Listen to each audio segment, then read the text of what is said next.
Well, how did you end up coming to St. K? Well, my last year at St. Mary's in the Basilica, Black Basilica in Norfolk, I went to the personnel committee and told them that, we had a black priest and that the people had had Caucasian priests for over almost 100 years. It was time to place a black pastor in the largest black church in the diocese, of course, and that was Walter Barrett, who had served under me as associate for 2 years.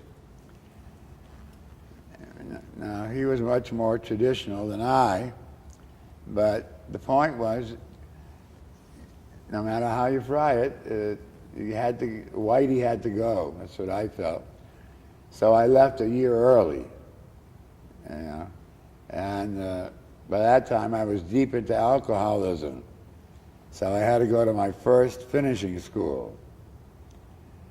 And I kept arguing with the bishop. They didn't do anything for me, and I couldn't stand AA. That's fundamentalism run riot. And, I'll do it on my own. So he sent me away to another, I call them finishing schools. And I came back, and I just couldn't agree with what he thought and what I thought, so I got angry and ran off and stayed 10 months in our cottage in the Outer Banks. That's my runaway from Bishop year.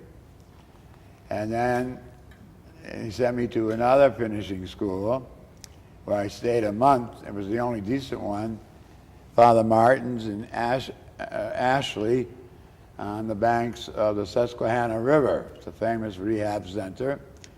And the people there were intelligent, and there was no fundamentalism and over-psychiatrizing, and, who are you, and I like you, do you like me, and all that bull.